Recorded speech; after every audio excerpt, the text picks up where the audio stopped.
Party సందర్భంగా తీర్మానం Mallanna MLC పదవిపై ఆసక్తికర చర్చ జరిగింది. కాంగ్రెస్ నుంచి ఎమ్మెల్సీగా ఎన్నికైన ఆయన పార్టీని పూర్తిగా విన్నట్టు స్పష్టమవుతుంది. పదవికి రాజీనామా చేస్తారా లేక కొనసాగుతారా అని చర్చించుకున్నారు. ఇప్పటికే మల్లన్న కాంగ్రెస్ నేతలు ప్రజాప్రతినిధులపై బహిరంగ విమర్శలు చేస్తున్నారు. ప్రభుత్వం తీరుపైన తన అభిప్రాయం స్పష్టం చేశారు. పార్టీ ఏర్పాటుతో కాంగ్రెస్ తో ఉన్నటువంటి బంధం దాదాపు తెగిపోయినట్లే. సో కానీ ఎమ్మెల్సీ పదవిపై ఎలాంటి ప్రకటన చేయలేదు. కాగా ఇటీవల జాగృతి సంస్థ అధ్యక్షురాలు కల్వకుంట్ల కవిత బీఆర్ఎస్ నేతలపై ఆరోపణలు చేయడంతో ఆమెను పార్టీని సస్పెండ్ చేసిన విషయం తెలిసిందే. ఆమె తన ఎమ్మెల్సీ పదవికి రాజీనామా చేశారు.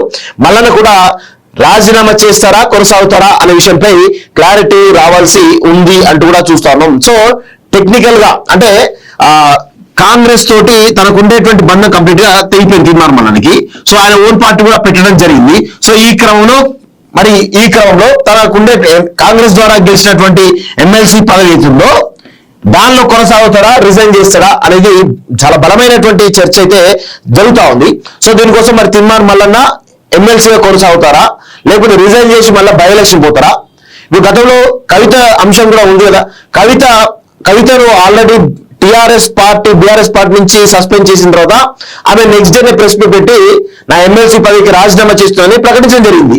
సో ఆ ప్రకటించిన నేపథ్యంలో కవిత బాటలో తీర్మానం మల్లన్న కూడా నడిచేటువంటి అవకాశం ఉంటుందా? కవిత ఏ విధంగానైతే ఎమ్మెల్సీకి రిజైన్ చేసిందో సో ఇప్పుడు తీర్మానం మల్లన్న కూడా తన ఎమ్మెల్సీ పదవికి రిజైన్ చేస్తాడా అనేది ఇక్కడ చాలా పెద్ద ఎత్తున కొంత చర్చ జరుగుతుంది. రేపు మాపు ఈ వారం లోపల కొంత క్లారిటీ వచ్చే అవకాశం అయితే కనబడతా ఉంది.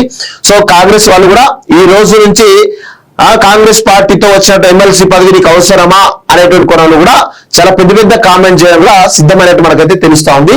సో ఈ తీర్మానం మల్లన్న రాజీనామా చేయడానికి కూడా అవకాశాలు ఉన్నాయి. కానీ అది అవకాశం వస్తే మరి ఏ విధంగా వేయించుడో చూడాల్సిన అవసరం అయితే ఉంది. సో ఇది తీర్మానం మల్లన్నకు సంబంధించినటువంటి